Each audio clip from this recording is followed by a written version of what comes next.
पिछले करीब 60 दिनों से भारत और चीन के बीच लद्दाख से लगी सीमा पर तनाव बरकरार है। भारत ने अपना रुख कड़ा कर लिया है। इसके बाद चीन की बात करें तो चीन पहले अपनी चालबाजी से बाज नहीं आ रहा था, लेकिन उसके रुख में थोड़ी नरमी जरूर आई है और इसकी वजह है दोनों देशों के बीच सैन्य और राजनयिक स्तर पर हुई वार्ता।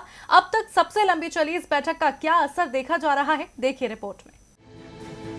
देपसांग और पेंगोंग सो इलाके में भारत और चीन के जवानों को पीछे हटाने को लेकर दोनों देश कई दौर की बातचीत कर चुके हैं। पहले की बैठकों में सहमति भी बनी कि जल्द से जल्द इस मुद्दे का हल निकाला जाए, लेकिन नतीजे सकारात्मक साबित नहीं हुए। लेकिन हाल ही में भारत चीन के बीच लंबी चर्चा हुई, जिसमें इन इलाकों से न केवल जवानों को पीछे हटाने बल्कि सीमा पर तनाव के दौरान दोनों देशों की ओर से भारी संख्या में तैनात किए गए जवानों की संख्या और साजो सामान हटाने पर भी मंथन चला, जिसके बाद पूर्वी लद्दाख में LAC पर आमने सामने की पोजीशन से दोनों देश अपने जवानों को पीछे हटाने को तैयार हो गए।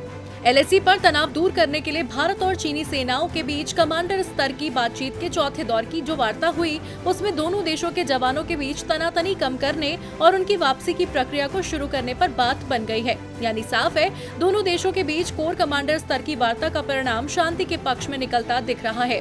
पहले तो चीन पेंगोंग सो पर बात करने के लिए तैयार नहीं था, लेकिन अब वो फिंगर 4 से लेकर फिंगर 8 तक पर बातचीत के लिए तैयार हो गया है। आपको बता दें, 15 घंटे चली कोर कमांडर स्तर की ये सबसे लंबी बैठक थी, जिसमें सैनिकों को पीछे हटाने के पहले चरण की प्रगति की समीक्षा के साथ टकराव के बाकी अग्रिम मोर्चों से जवानों को हटाए जाने पर चर्चा की गई। ये वार्ता पूर्वी लद्दाख में भारत के चुशूल सेक्टर में 11 बजे सुबह शुरू हुई, जो रात 2 बजे तक चली थी। DB लाइव की रिपोर्ट।